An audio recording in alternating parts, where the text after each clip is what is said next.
Inspector Pratap గురుగారు point, inspector ఒక నక్సలైట్లకి చారదీశాడని ఒక పేరు వస్తుంది. నక్సలైట్లు చెడ్డోళ్ళు కాదు, వాళ్ళు చెడుని వ్యతిరేకించే మనుషులే వాళ్ళు. అలాగా ఇన్స్పెక్టర్ అనేవాడు డ్యూటీ పరంగా every citizen is a police without uniform,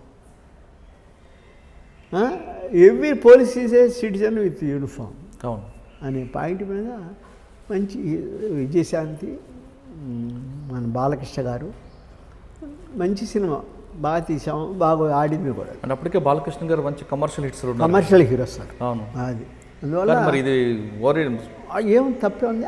Naxal ఇప్పుడు ఒకటి గురుగారు, నక్సలైట్స్ని మనం చెడ్డానో మంచనో మనం చెప్పాల. మంచి చేసేవాడు ప్రతి ఒక్కడు మంచివాడు. వాళ్ళు ఏం తప్పు, ఇప్పుడు ఎవరైనా మనం కామెంట్స్ చేయడం కాదు, ఒక తప్పు చేసేవాడికి ముద్ర వేస్తారు సమాజం, కానీ వాళ్ళు తప్పు చేయలేదని తెలిసిన తర్వాత వదిలేస్తున్నారు.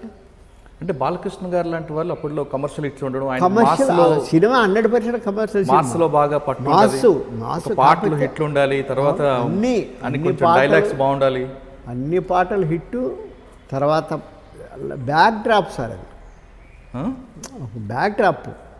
Inspector commercial 100% commercial cinema hit అయిందండి అప్పుడు, బాగా ఆడింది. ఇన్స్పెక్టర్ ప్రతాప్ అంటూ ఒక కమర్షియల్ హిట్ ఇచ్చిన ముత్యాల సుబ్బయ్య గారు తర్వాత నవభారతం అంటూ మరో విప్లవ భావం వైపు వెళ్ళిపోయారు. అప్పుడుకి ఏమైందంటే గురుగారు, దానికంటే ముందు సగటు మనిషి సార్, సగటు మనిషి ఉందనుకుంటా. ఓకే, సగటు మనిషి కూడా ఉంది. అంటే అప్పటికి ఏమైందంటే అండి, ప్రతిఘటన రిలీజ్ అయ్యి మా ఇదా ప్రపంచం వరకు షూటింగ్లు జరిగే నాటికి టీ కృష్ణ గారు చనిపోయాడు sir, because of cancer problem. ఆయన చనిపోయిన తర్వాత ఆయన ఫ్రెండ్ నాగేశ్వరరావు గారని కొంతమంది ఒంగోలు వాళ్ళు కలిసి టీ కృష్ణ మెమోరియల్ అని ఒక బ్యానర్ పెట్టి దాంట్లో ఒక మంచి సినిమా తీద్దాం అని ఒక ఆలోచనతో ఉన్నప్పుడు, ఏం సినిమా చేద్దాం, మన జీవితాలన్నీ ఒక రకమైన మిడిల్ క్లాస్ లైఫ్స్. ముందు అసలు ఏంటంటే సగటు మనిషి అనే టైటిల్ పెట్టాం సార్.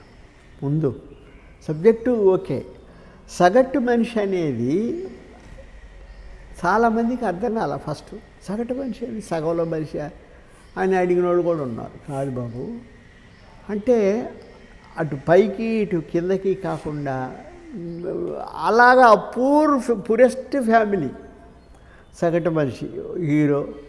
హీరోకి ఒక చెల్లెలు, హీరోకి వాళ్ళ లవ్, ఆ సగటు మనిషి లైఫ్ ఎలా నడుస్తుంది అనేది నడుస్తుంది గురుగారు. దాంట్లో ఒక హీరోయిన్ సీత వేసింది, ఒక అమ్మాయి కల్పన కొంచెం రెబల్ హీరోయిన్. దాంట్లో చివరికి ఏంటంటే గురుగారు, సగటు మనిషి అనేవాడు ఒకనొక స్టేజ్ వచ్చేటప్పటికి వాడు లంచం తీసుకోడు, సిన్సియర్గా ఉంటాడు, కానీ ఇంట్లో గడవదు. ఇలా ఉంటే ఇలా టార్చర్ పడి చివరికి చెల్లెలు పెళ్ళి కూడా చేయలేకపోతాడు.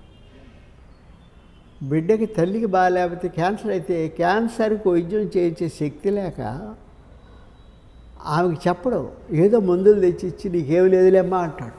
అది భార్య చూస్తుంది, ఏం బతుకండి మీరు, కనీసం ఇంట్లో వాళ్ళకి ఏమీ లేదు. తల్లికి క్యాన్సర్ అయితే డైరెక్ట్గా క్యాన్సర్ చెప్పలేని జీవితం వచ్చి మీరు ఒక మనిషే కాదని భార్య వెళ్ళిపోద్ది సార్.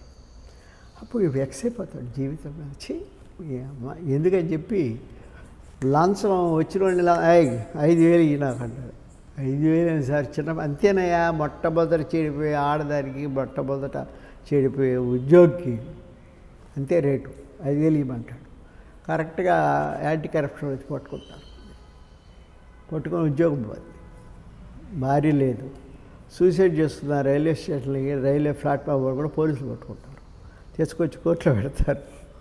నువ్వు ఎందుకు చస్తావు, చవడం లేదు, నేరం నీకు అని. అమ్మ మీరేంటయ్యా, నాకు చచ్చే అవకాశం ఏంటయ్యా, సగటు మనిషి అనేవాడికి చచ్చే రైట్ ఇవ్వండి చాలు. నేనేం కోరలేదు మిమ్మల్ని, నేను ఇల్లు అడగలా, లేదా బోనస్లు అడగలా, చచ్చే అధికారం ఏంటి సార్ అని కోర్టును రిక్వెస్ట్ చేస్తాడు సార్.